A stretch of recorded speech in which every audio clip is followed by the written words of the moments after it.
Just got back last night from getting my first caribou. 22 years here in Alaska, and I finally harvested a caribou. And this is what we have this morning. Some several inches of snow that I have to clean off the cars. There's the boots, as you can see, a bit bloody from the caribou. This is life in Alaska, and this is why I love it here, because only in Alaska can you have your meat run by in the middle of a pack of other meat. And of course we had a whole bunch of hunters out there too. I was in a group of two. There was just two of us, me and my friend. But when we got out there, there were literally hundreds of hunters going after the same herd. Now what was interesting is that as the caribou began to run, of course, we found ourselves in the very sticky situation of having other hunters trying to get the same caribou we were trying to get.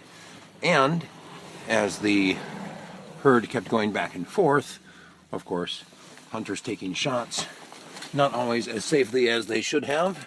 In fact, most often not safe at all. It was quite a war zone out there.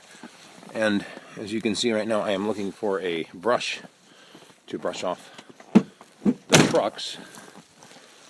Only in Alaska. Gotta love this. Okay, so, there's a brush. Right down there. When you have a Suburban like I do, you need to have a nice long brush so that you can reach the snow, all the different parts of the vehicle. Of course, it might be easier if I used two hands, but then where would be the fun in trying to make a video of cleaning off a whole bunch of snow. Now, firstly, those of you who live in the desert who don't know what it's like to get, how many inches is that? 3, 4 inches of snow just since last night, know this, that is kind of an extreme thing. We either get several inches of snow, or we get 20, 30 below, maybe even 45 below, depending on what kind of winter we're having. Now, in this case, although it is a bit of, work is kind of a rough word for that. It's not that much work. I mean, it's not that hard to go out and clean off a car. It is a little bit of work, though, to clean out the snow. I'd rather have the snow than 45 below, because the snow acts as insulation for the pipes. And I'm not talking about just our house pipes. I'm talking about the city pipes. I'm talking about sewer, and I'm talking about the water. And they're buried at about 8 feet deep. Without the snow as added insulation, when it gets to 45 below, we're talking about everything freezing, and then nothing works right. And of course it costs everybody money to go out there and thaw out everybody's pipes. And of course the way it works when you're on city water and sewer is that when it comes from the street here all the way to there, right there, where it meets my property line, that's their responsibility. From the point where it comes onto my property line, the line runs up to the house, all the way there, that's my responsibility. And what we found happening was that, of course, with the different freezings and backups and everything else that's happened, we had to put in a special kind of a latch here. You can see it. We've got our own little manhole cover in our yard that goes down several feet. I think it's about 8 feet down, where you can crawl in there and stick in the pipes and unfreeze or unclog or whatever else. It's a backflow valve. Now, backflow valves, not something that I was used to dealing with growing up in Phoenix, because we had the constant city water, city sewer, whatever else. Here in Alaska, it's very common for folks to have their own septic systems.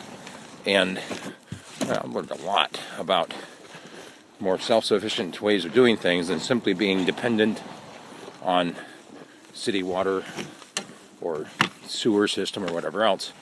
In this particular case, it's kind of a mix where part of it's my responsibility and part of it is theirs and whatever.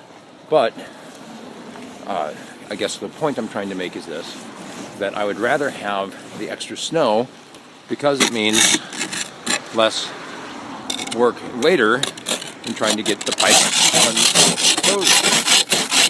Obviously, you can't see if you've got ice on your window, and you might think, well, why don't you just use your windshield wiper, Steve? Well, because that broke, and I don't know about you, I'm not that handy of a person trying to get things unbroken. It's a constant struggle for me because, well, it's just easier to get somebody else to do it, I guess, and I haven't gotten around to that yet. So here we go,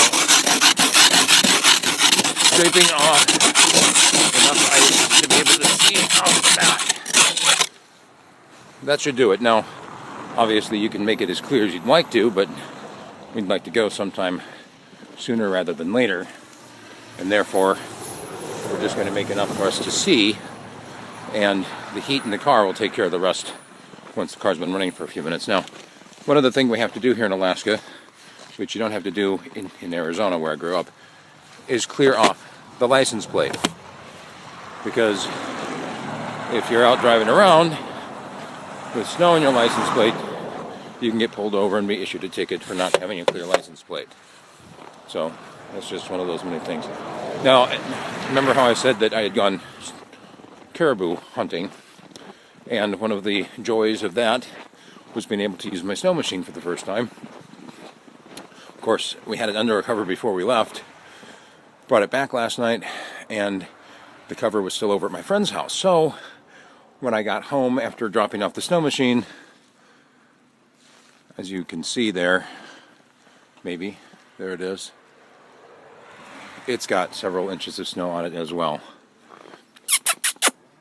Elwood! Whiskey! I'm calling them the dogs. Hey! There's one of my sled dogs. He is a German Shepherd and Husky mix, so he does great in the outdoors. Whiskey's our other one. Whiskey! Is he going to come and say hi? Whiskey looks more like a sled dog. He's also a Husky mix, and he's more furry. You might see him next time. Whiskey does not like to run, which is funny for a sled dog, and Elwood loves it, but he's getting old, so we're not running as much together as we used to. I do still personally run every day, but often it's just me and no dogs. Yesterday when I got home, they smelled the caribou on me. They thought I was some kind of a god, I guess, because they had never smelled the caribou blood. They were so happy. They're like, what kind of magic is this? You have brought us meat? No, sorry. Meat's still hanging in the freezer. But there you go. That's why I love life in Alaska. Keep watching for more vlogs at radiofreespeech.com.